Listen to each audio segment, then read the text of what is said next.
Le monde de la finance s'appuie de plus en plus sur des modèles mathématiques pour saisir les complexités du marché. De la prédiction des cours boursiers à l'évaluation des risques, les mathématiques sont essentielles. Le début des années 2000 a vu une explosion d'algorithmes complexes et de stratégies de trading. Les produits dérivés et autres instruments financiers sont devenus plus courants. La demande d'analystes quantitatifs, ou quant, a considérablement augmenté.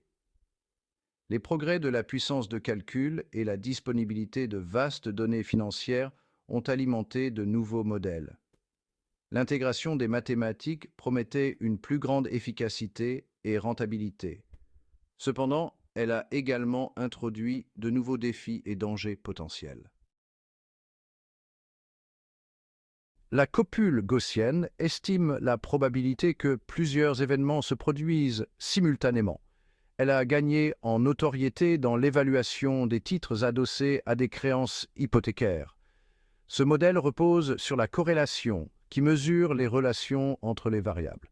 Il a été utilisé pour évaluer la probabilité de défaillance simultanée de plusieurs prêts hypothécaires.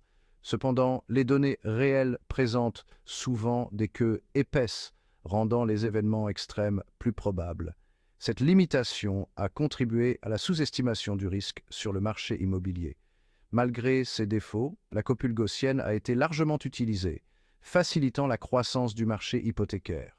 Son adoption généralisée sans comprendre ses limites a eu des conséquences importantes. La covariance mesure la façon dont deux variables évoluent ensemble. Une covariance positive indique qu'elles évoluent dans le même sens, tandis qu'une covariance négative suggère le contraire.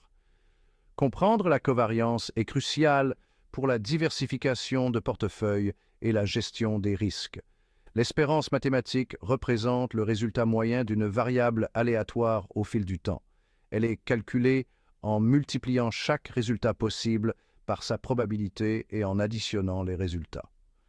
L'espérance mathématique est fondamentale en finance, utilisée pour évaluer les rendements potentiels.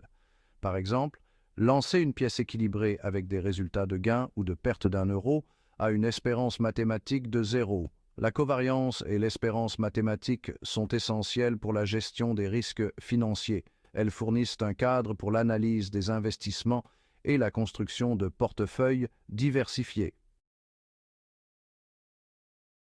Les titres adossés à des créances hypothécaires, MBS, sont créés en regroupant des prêts hypothécaires et en les divisant en tranches, avec des risques et des rendements variables. Les modèles mathématiques étaient essentiels pour évaluer et structurer ces titres. La copule gaussienne a évalué la corrélation entre les défauts hypothécaires. Cela a permis aux institutions d'estimer le risque des différentes tranches de MBS. Cependant, l'hypothèse d'une distribution normale du modèle était erronée. La complexité des MBS les rendait difficiles à évaluer sans modèle mathématique. Ces modèles fournissaient un cadre pour comprendre les flux de trésorerie potentiels et les risques.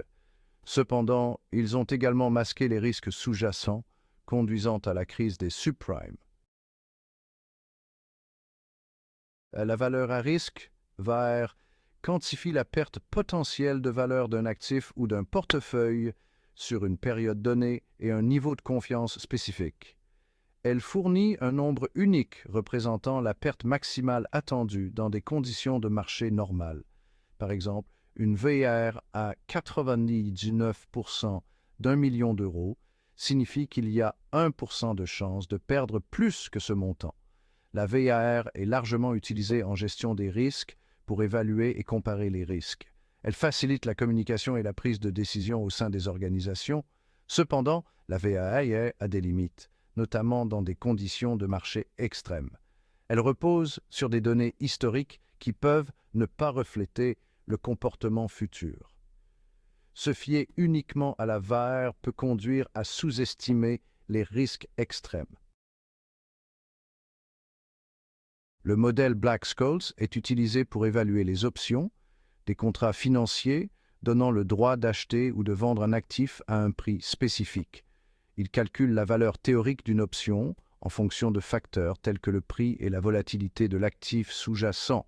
Développé au début des années 1970, il a révolutionné l'évaluation des options et a valu un prix Nobel. L'adoption du modèle a contribué à la croissance du marché des options. Cependant, il repose sur des hypothèses telles que la volatilité constante et l'efficacité des marchés. Les écarts, par rapport à ces hypothèses, peuvent affecter la précision. Les marchés réels présentent souvent des caractéristiques qui violent ces hypothèses. Il est crucial d'utiliser le modèle avec prudence et de comprendre ses limites. Comprendre ses limites est essentiel pour prendre des décisions d'investissement éclairées.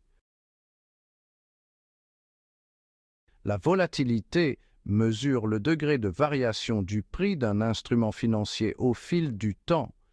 Une volatilité élevée indique de fortes fluctuations de prix, tandis qu'une faible volatilité suggère la stabilité. Comprendre la volatilité est crucial pour évaluer et gérer les risques. Elle joue un rôle clé dans les modèles d'évaluation des options comme Black-Scholes. Une volatilité plus élevée entraîne généralement des prix d'options plus élevés. La volatilité peut être mesurée à l'aide de données historiques ou implicitement à partir des prix des options. Elle peut changer rapidement en raison de facteurs tels que les événements d'actualité et les données économiques. Prévoir et gérer avec précision la volatilité est un défi majeur pour les investisseurs. La crise financière de 2007-2008 a mis en évidence les dangers de se fier à des modèles mathématiques complexes sans comprendre leurs limites. L'utilisation généralisée de modèles comme la copule gaussienne dans l'évaluation des titres adossés à des créances hypothécaires a contribué à la sous-estimation du risque. L'hypothèse d'une distribution normale n'a pas réussi à saisir les défauts corrélés. À mesure que les prix de l'immobilier baissaient, les défauts de ces modèles sont devenus apparents. La crise a mis en évidence l'importance de la validation des modèles et de la compréhension des hypothèses. La surutilisation et la mauvaise utilisation des modèles mathématiques ont joué un rôle important. La complexité de ces modèles masquait souvent les risques sous-jacents. Le recours aux données historiques s'est avéré insuffisant pour prédire des événements sans précédent. La crise a conduit à un examen plus approfondi des modèles financiers et à une plus grande importance accordée à la gestion des risques. La validation des modèles évalue la précision et la fiabilité d'un modèle mathématique. Elle implique de comparer les prédictions aux données réelles et d'évaluer les performances dans différentes conditions. Une validation approfondie garantit qu'un modèle est adapté à son objectif et que ses limites sont comprises. Tous les modèles ont des limites et reposent sur des hypothèses concernant le comportement du marché. Reconnaître ces limites et éviter de trop s'y fier est crucial. La validation doit être continue, les modèles étant réévalués à mesure que les conditions changent. Des backtests réguliers aident à identifier les faiblesses et à améliorer la précision. Une validation robuste est essentielle pour une gestion saine des risques et une prise de décision éclairée. Les mathématiques financières continuent d'évoluer avec les progrès de l'informatique, des données et de la théorie. De nouveaux modèles et techniques abordent les complexités du marché. Le domaine intègre de plus en plus les connaissances de l'apprentissage automatique et de l'IA. L'avenir réside dans l'équilibre entre une modélisation sophistiquée et une gestion prudente des risques. Les leçons de la crise de 2007-2008 soulignent l'importance de la validation et de la compréhension des hypothèses.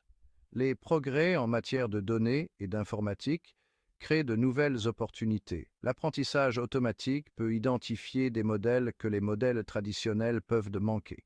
Le développement et l'application responsable de ces outils sont essentiels pour améliorer la stabilité financière.